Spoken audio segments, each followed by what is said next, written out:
Você é daqueles que recebeu uma palavra de Deus dizendo que ia te abençoar e fazer grandes coisas através da sua vida, mas que até o momento parece que nada aconteceu? Você já até recebeu profecias de diferentes pessoas dizendo que Deus ia fazer algo específico na sua vida, mas hoje em dia até se questiona se aquelas profecias eram mesmo de Deus? Você até se sente traído por Deus, porque lembra de tudo que Ele falou que ia fazer, tudo que acontecia na sua vida, e você compara com a sua vida hoje e vê que é completamente diferente? Então, você precisa saber caminhar pelos tortuosos caminhos de Deus. Talvez você já até tenha ouvido falar da história da menina que recebeu uma profecia de que ela seria uma grande pastora num país distante. E aí, 10 anos depois, o mesmo profeta que encontrou a menina pela primeira vez e deu aquela profecia para ela, volta para a igreja onde ela congrega e pergunta: você já foi para o país, né, onde Deus falou que ia te levar e que ia te usar muito e onde você vai ser uma grande pastora? E a menina responde: não, estou esperando Deus fazer. E o profeta continua: e Deus disse que você seria uma grande pastora nesse país? Você já estudou teologia? Já conhece bastante da Bíblia? E a menina responde: não, estou esperando Deus fazer. E o profeta insiste: você já aprendeu a falar o idioma daquele país? Porque é um país distante, eles falam outro idioma, você precisa aprender a se comunicar com eles. E a menina responde: não, estou esperando Deus fazer. E o profeta, perplexo pela falta de posicionamento da menina, diz: mas já se passaram 10 anos, você nem sequer visitou o país para conhecer a cultura deles, saber como é lá. Você não estudou teologia para ser a grande pastora que Deus falou que você seria. Você nem aprendeu o idioma para se comunicar com eles. Como é que você quer que Deus te leve para lá? Faz muito tempo que eu ouvi essa história pela primeira vez. E ela sempre fez eu me sentir culpado pela não realização dos planos de Deus na minha vida. Claro que na vida real existem muitos outros fatores envolvidos nessa história, como o primeiro deles, a exatidão do profeta. Maria recebeu de um anjo a profecia de que ela daria luz a Jesus Cristo. E conforme Jesus crescia e as coisas iam acontecendo na vida dele, de acordo com o que ela ouviu na profecia, a Bíblia diz que ela guardava essas coisas no seu coração. É como se um quebra-cabeça estivesse sendo montado e pouco a pouco Maria conseguia ver a imagem completa daquilo que o anjo tinha profetizado na sua vida. Ou seja, você pode até ter uma visão clara de onde deve chegar, mas você só terá a confirmação de que você está na direção certa ao longo do caminho. Eu poderia contar aqui inúmeras vezes que eu questionei se o que estava acontecendo na minha vida fazia parte do plano de Deus. E principalmente se Deus ainda queria fazer aquilo que Ele havia dito. Mas dessa vez eu não vou contar uma história minha, mas eu vou contar uma história que eu acompanhei bem de perto. Eu era membro de uma igreja onde mais de uma vez o pastor parou o culto como se estivesse ouvindo alguém falando com ele. E de repente, sem nenhuma relação com a mensagem que estava sendo ministrada, ele dizia: que estranho. Por que será que Deus reuniu tantos líderes assim numa igreja? O que será que Deus quer fazer com isso? E ao longo dos anos, vários desses líderes foram saindo dessa igreja, o que na maioria dos casos foi um processo dolorido para ambos os lados. Anos depois, eu vi esse mesmo processo acontecer com esses mesmos líderes, mas eles já terem passado por isso antes, não fez ser menos dolorido dessa vez. Mas sabe o que aconteceu com a saída de todos esses líderes? No começo, tinha uma igreja que comportava uma certa quantidade de pessoas.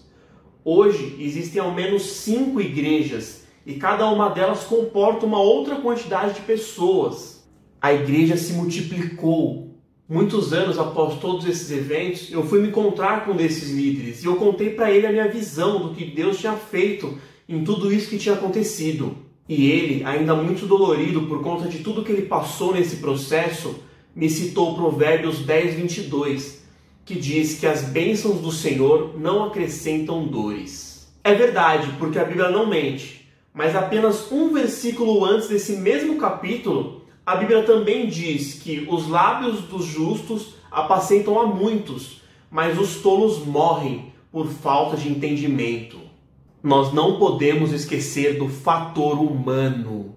Quando lidamos com o ser humano, nós podemos acrescentar a todas as dificuldades naturais de qualquer processo os sentimentos, as emoções, os sonhos e os medos que nós temos. Termos a visão clara do destino preparado por Deus para nossas vidas não nos assegura percorrermos um caminho livre de obstáculos e dificuldades. O fato é que o ser humano consegue sofrer por qualquer coisa. Eu não estou desprezando a dor de ninguém ou afirmando que a forma que esse processo ocorreu é certo ou errado. Mas estou dizendo que Deus tem um plano para cada um de nós e cabe a nós entendermos como nós vamos percorrer por esse caminho. Você pode ter o maior plano que Deus pode conceder ao ser humano nessa vida, mas você também pode cair no orgulho com essa visibilidade que a bênção de Deus vai te proporcionar. Pode cair em depressão pela tristeza e saudades da sua família e amigos por conta do país distante que a bênção de Deus vai te levar. Pode cair em descrença pela atitude precipitada que você tomou por tentar conquistar com seu próprio braço aquilo que a bênção de Deus que vai te dar. Tenho certeza que os planos de Deus para a sua vida são únicos e especiais para você. Eu jamais ousaria comparar a grandeza do seu chamado. Mas se você me permite, eu vou te dar alguns exemplos de homens da Bíblia que passaram por situações muito similares à sua. E o primeiro deles é Noé. Em uma época em que acredita-se que nem havia chovido sobre a terra ainda, Noé foi chamado para construir uma arca que salvaria a humanidade e os animais do juízo de Deus contra o pecado do homem. O plano de Deus para a vida de Noé era claro: a salvação da sua vida e de sua família para a continuidade do ser humano na terra. Mas o que Noé teve de enfrentar para ver Deus cumprir o seu plano na sua vida não deve ter sido nada fácil. O trabalho de construir uma arca com aquelas dimensões já era difícil o suficiente por si só. Mas além disso, talvez Noé ainda tenha enfrentado críticas e sarcasmo. Talvez ele tenha sido desencorajado pela sua própria família. Talvez ele tenha até questionado se foi Deus mesmo que tinha falado com ele. Mas ele persistiu nesse tortuoso caminho e cumpriu com sucesso o plano de Deus para a sua vida. Outro homem da Bíblia que passou por muitas dificuldades antes de receber as bênçãos que Deus tinha prometido para ele foi José.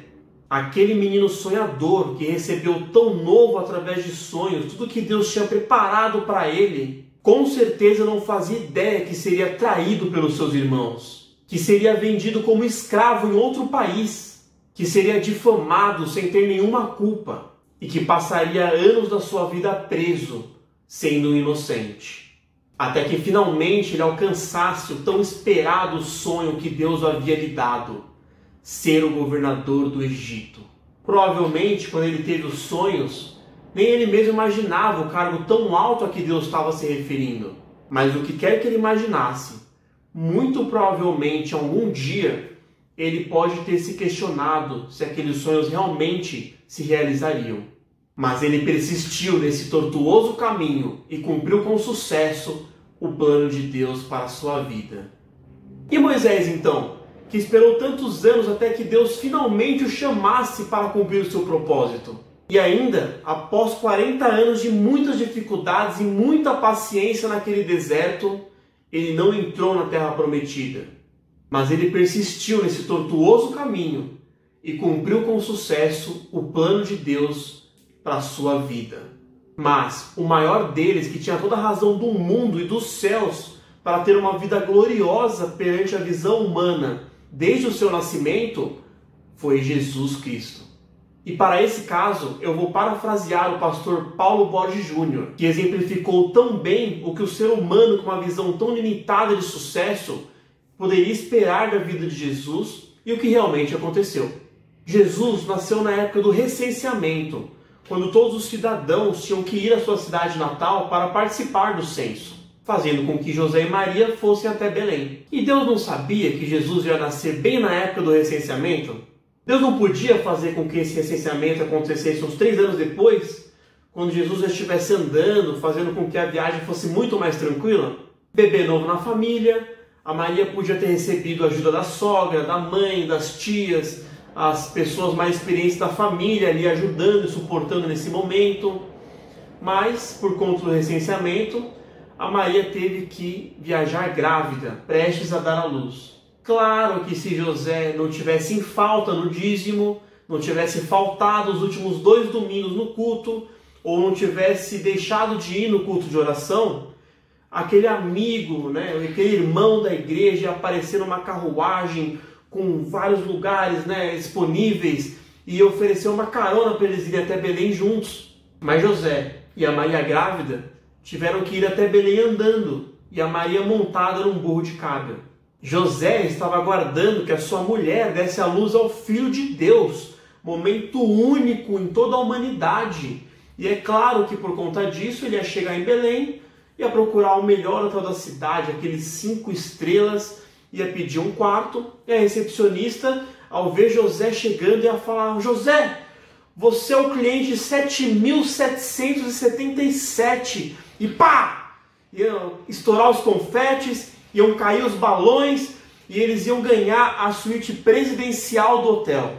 Mas José e Maria não conseguiram se hospedar em nenhum hotel daquela cidade, porque ela estava cheia. E Maria teve que dar à luz numa manjedoura, num estábulo de animais. Mas como é que Deus pôde deixar acontecer tudo isso? Não foi um profetinha qualquer que chegou para José e disse: assim diz o Senhor. Foi o próprio anjo que disse a Maria que ela daria luz ao Salvador de toda a humanidade. Foi o próprio Deus que falou através de sonhos a José sobre o nascimento de Jesus. Mas Deus tem caminhos que parecem tortuosos aos olhos humanos, mas que na verdade são perfeitos aos olhos de Deus. Então, independente de quais forem os seus sonhos e o plano que Deus tenha preparado para você, entenda que o caminho é do Senhor. E por mais tortuoso que ele possa parecer, persista nele e veja se cumprir com sucesso o plano de Deus na sua vida. Deus abençoe e até a próxima.